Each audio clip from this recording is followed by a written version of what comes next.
আজকে স্বরাষ্ট্রমন্ত্রী একটা কথা বলেছেন, টেলিভিশনে স্ক্রলে দেখছি, দেশে জঙ্গি তৎপরতা নেই, কিন্তু চরমপন্থী সংগঠনের অস্তিত্ব আছে।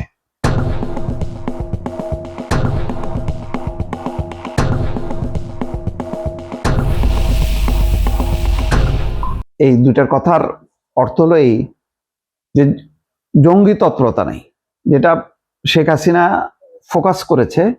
আগে গিয়ে দেশের জঙ্গি সংগঠন এবং তৎপরতা আছে এবং সেই কারণে তার ক্ষমতায় থাকা দরকার। সালাউদ্দিন আহমেদ ওই অংশটা সরাসরি স্বীকার না করলেও যেটা বলছেন যে চরমপন্থী সংগঠনের অস্তিত্ব আছে, এটা এটা কিন্তু ভয়ঙ্কর। এটার সাথেই কিন্তু ওই যে জঙ্গি সংগঠনের যে তৎপরতা, তাদের একটা লিঙ্ক আছে, কারণ দুইটার সাথে একটা সম্পর্কযুক্ত। কয়েকদিন ধরে দেখেছেন যে সমস্ত বিমানবন্দরে সতর্কতা জারি হয়েছে। কেন? যে দুই সামরিক সদস্য তারা জঙ্গি তৎপরতা করছে এবং তারা উড়িয়ে দিতে পারে, নাশকতা করতে পারে, এমন একটা সম্ভাবনা বা আশঙ্কা থেকে সার্কুলার দিয়ে সতর্ক করা হয়েছে এবং বিশেষ করে হযরত শাহজালাল বিমানবন্দরে উচ্চ সতর্কতার মধ্যে আনা হয়েছে এই হুমকির প্রেক্ষিতে বা তাদের যেই নেটওয়ার্ক, সেই নেটওয়ার্ক প্রকাশিত হওয়ার কারণে।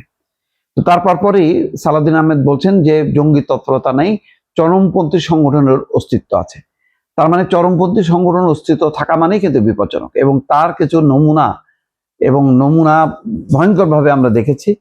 যে 18 মাসে ইউনূসের সময় ছিল এদের একদম স্বর্ণযুগ, এবং যা খুশি তারা তৌহিদি জনতার ব্যানারে বা অন্যান্য নানা ব্যানারে কিন্তু তাদের তৎপরতা দেখেছে এদেশের মানুষ। কিভাবে একের পর এক তারা মাজারে, দরগা শরীফে হামলা করেছে, বিভিন্ন ব্যক্তির উপর হামলা করেছে। এমনকি ধারণা করা হচ্ছে যে ওসমান হাদির মৃত্যুকে সামনে রেখে তার আড়ালে সেই জঙ্গি তৎপরতা বা চরমপন্থী সংগঠনের তৎপরতা নাশকতায় রূপ নেয় যখন নাকি দুইটা পত্রিকা অফিসে আগুন দেওয়া হয়। তার মানে তাদের শুধু জঙ্গি তৎপরতার এই অস্তিত্ব আছে তা না, সেই অস্তিত্ব খোলস ছেড়ে তারা রীতিমতো কিন্তু তৎপরতা দেখিয়েছে এবং তাদের প্রকাশ্য যেই ধ্বংসাত্মক কর্মকাণ্ড কিন্তু 18 মাসে দেখিয়েছে।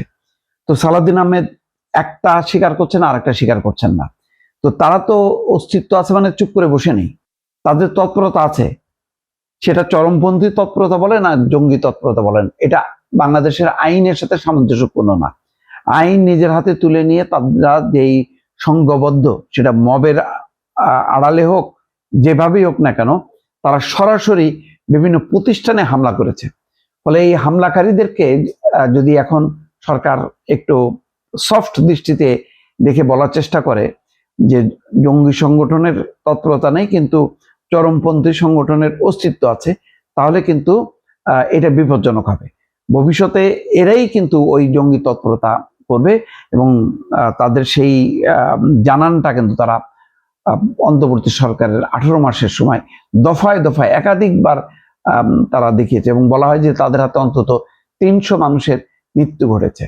ফলে এটার ব্যাপারে সরকারের দৃষ্টিভঙ্গিটা আরো কঠিন, কঠোর, এবং যদি সেই অস্তিত্ব তারা জেনে থাকে চরমপন্থী সংগঠনের, তাহলে সেই তৎপরতা নির্মূলের ব্যাপারে সরকার কি করছে সেটাও কিন্তু জানানো উচিত, এবং এর বিরুদ্ধে একটা সক্রিয় অভিযানও কিন্তু অপরিহার্য বলে অনেকে মনে করতে পারেন।